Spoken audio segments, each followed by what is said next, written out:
Well, hello everyone. My name is Tui Snyder, and I am a North Texas author. I specialize in North Texas travel, so I wrote a book called Unexpected Texas about places around here.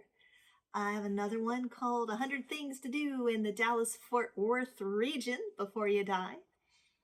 I also write about offbeat history, so I have a book called The Santa Claus Bank Robbery, and this is really quite an unusual, crazy tale. I thought I was just going to write an article, and it grew from there. It was a bit of a cold case. I discovered a mysterious blonde woman who has been left out of the official record, and I found some potentially damning information that I put in this book. So it's kind of a fun read, and it's a bit of a comedy of errors because some of the things these criminals did were just nutty. I mean, dressing like Santa to rob a bank. I kid you not, very strange. I also, another specialty I have is to write about haunted history. So I have a travel guide to the Dallas-Fort Worth area that takes you to haunted places, places that have haunted lore attached to them. And then I did research to find out the real names behind that and how much of this, the legends are true. Uh, I have another book that you can use all over the world, really. You don't have to be in Texas to use this one. This is called Understanding Cemetery Symbols. And this book will explain, it's all in the title there, explains what all these different symbols mean when you see them on your ancestors' headstones. We've forgotten a lot of those meanings, actually. Now, because we are all practicing social distancing right now, I've decided to read from a book that I actually will be coming out on May 3rd. And I had been working on this book for a while, but in the intensity of this social distancing and all the, I just channeled all my nervousness for my loved ones into my research. And so the book came together, it was, I think writers can relate. You end up having all these projects going, and this one, I just somehow it just all came together in a big rush for me. I better put on my glasses here, but I want to read from this one because it does talk about cemeteries, and I think right now with our social distancing, this is an ideal time to get out and enjoy exploring some of our historic cemeteries that we have here in Texas. This is a great time of year to get out there. That's really an ideal spot. If you want to take family photos with bluebonnets, you can make sure there isn't a headstone in the background, but you don't have to just crouch down by the side of the road like so many people end up doing. Alrighty, let me bring this up here and I'm going to show you the book that I'm working on. It's called Grave Goods, and this is the book. It's on special right now for $1.99 pre-order on Amazon.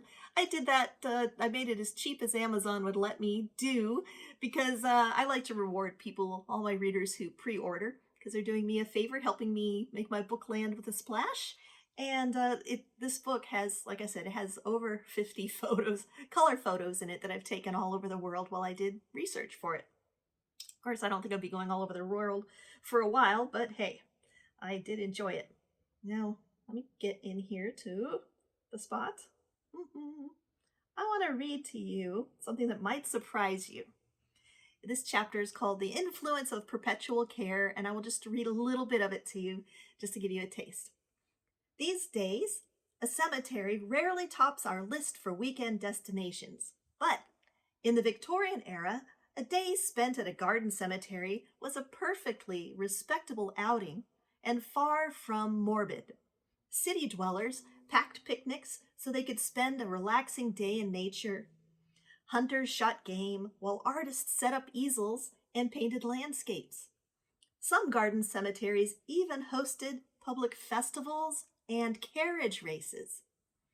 It was the success of these garden cemeteries, in fact, that inspired America's first public parks.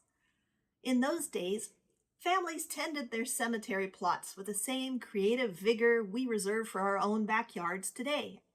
After all, who cares if neighbors think our lawn chairs are ugly? It's our backyard. We're entitled to decorate it in the manner and aesthetic of our choice. It was the same with family cemetery plots, although there was even a certain amount of trendiness, fashion, and keeping up with the Joneses involved. Just like many backyards, family plots were often marked with fences and planted with decorative flowers and shrubs. Families, not cemeteries, were in charge of maintaining their individual burial plots. The same went for gravesite decorations. Throughout the 19th century, annual cemetery cleanup days called Decoration Day or Homecoming were the norm, especially in rural cemeteries. Such cleanup days were major social events for the community. These were festive gatherings with picnics, prayers, and even games and frivolity for children and adults. In this way, the maintenance and upkeep of the community cemetery allowed people to maintain social ties with the living while also paying respect to the dead. During the Great Depression, however, things changed. Many families became geographically scattered as people sought work anywhere they could get it. Increasingly, people were not able to return home to maintain their family plots. Even today, I sometimes see information about events posted by the cemetery gates or outbuildings. Especially here in Texas, I'll see decoration days and things like that. But generally, over the past 100 years, annual cemetery cleanup parties have become the exception rather than the rule. And that's just part of my new book, Grave Goods, but I do go into in great depth and explanation for what different things mean that you see at cemeteries, such as, you'll see stones, seashells, pebbles, toys. What does that mean when you see that at a historic cemetery or even a modern cemetery? And as I said, it has 50 color photos. So that is that. I want to thank you. I'm excited to see everybody else's books. They're at this virtual book fair. It's just so much fun that we're doing this. And I want to once again thanks the Dallas Public Library for inviting me. Oh, and I forgot to say, I do give virtual cemetery tours right now on YouTube. And you can also just go to my website, tuisnyder.com, because throughout April, I'm blogging my way from A to Z. So there's a letter, a blog post to go with each letter. So I have one about why do saints and angels have bare feet, for instance.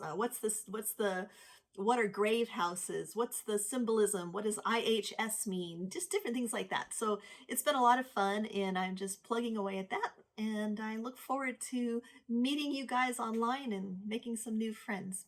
Thanks again. Bye-bye.